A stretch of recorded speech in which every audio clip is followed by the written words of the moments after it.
అంకితమైందని చెప్పి మనం మాట్లాడుకోవచ్చు. ఈరోజు విలువలు సిద్ధాంతాలు అంతరించిపోతున్న సందర్భంలో చారిత్రాత్మకమైన సందర్భం, దేశం మీద భారతీయ జనతా పార్టీ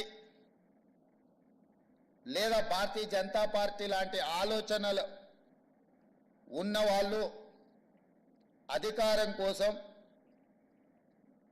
జమిలీ ఎన్నికల ముసుగులో ఈ దేశాన్ని కబలించాలనుకుంటున్నప్పుడు అత్యంత చారిత్రాత్మకమైన కీలకమైన సందర్భంలో సీతారాం ఏచూరి గారు లేకపోవడం ఈ దేశానికే తీరని నష్టము అని చెప్పి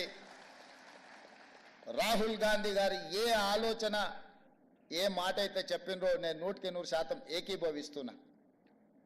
రాహుల్ గాంధీ గారికి, గాంధీ కుటుంబానికి సీతారాం ఏచూరి గారితో చాలా సన్నిహిత సంబంధాలు ఉన్నాయి.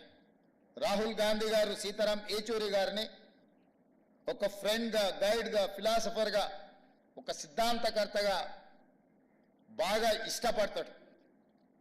వారు చనిపోయినప్పుడు అమెరికాలో ఉన్న రాహుల్ గాంధీ గారు ఈ అంశాన్ని వారే మనందరికీ చెప్పడం జరిగింది.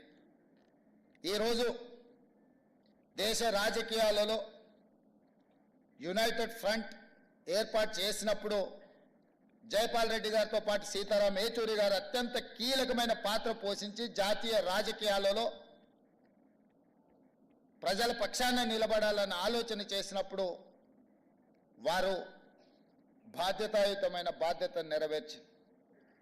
ఇదే కాదు, 2004లో UPA 1, UPA 2 Congress party communist ఇతర రాజకీయ పార్టీలను కలుపుకొని యూపీఏ 1, యూపీఏ 2 ప్రభుత్వాలను ఏర్పాటు చేసి ఫుడ్ సెక్యూరిటీ బిల్ కావచ్చు, రైట్ టు ఎడ్యుకేషన్ యాక్ట్ కావచ్చు, రైట్ టు ఇన్ఫర్మేషన్ యాక్ట్ కావచ్చు, ఉపాధి హామీ పథకం కావచ్చు, ఇవి దేశంలో చాలా విషయాలను సమూలమైన మార్పు తీసుకురావడానికి తీసుకొచ్చిన చట్టాలు.